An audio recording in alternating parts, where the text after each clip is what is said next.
শব্দটির উচ্চারণ দুই একজনকে করতে শুনি গ্রীষ্ম, তাদের যুক্তি হচ্ছে এই যে বানানে মফলা রয়েছে, সুতরাং ময়ের উচ্চারণ আনবো। হিন্দি সংস্কৃতে ময়ের উচ্চারণ হয়, বাংলাতেও করব, কিন্তু আদতে তা নয়। বাংলা যে উচ্চারণ রীতি, সেখানে মফলা যদি শব্দের শেষে বা মাঝে থাকে, ময়ের উচ্চারণ আমরা করি না। আমরা কি করি, ম যার সঙ্গে যুক্ত থাকে সেই বর্ণটির দুবার উচ্চারণ করি। ম মূর্ধন্য শয়ের সঙ্গে যুক্ত রয়েছে, আমাদের কিন্তু এই শব্দটির উচ্চারণ করা উচিত গ্রীষ্ম।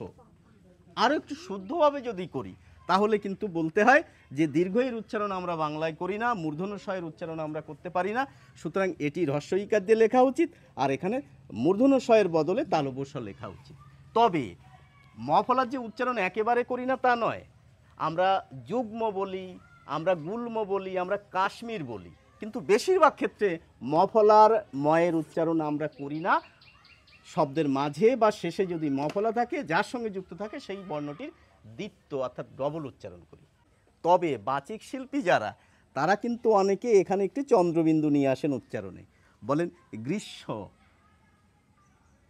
কিন্তু শিক্ষিত বাঙালি বেশিরভাগ জনের মুখে এই চন্দ্রবিন্দুটি আমরা শুনতে পারি না।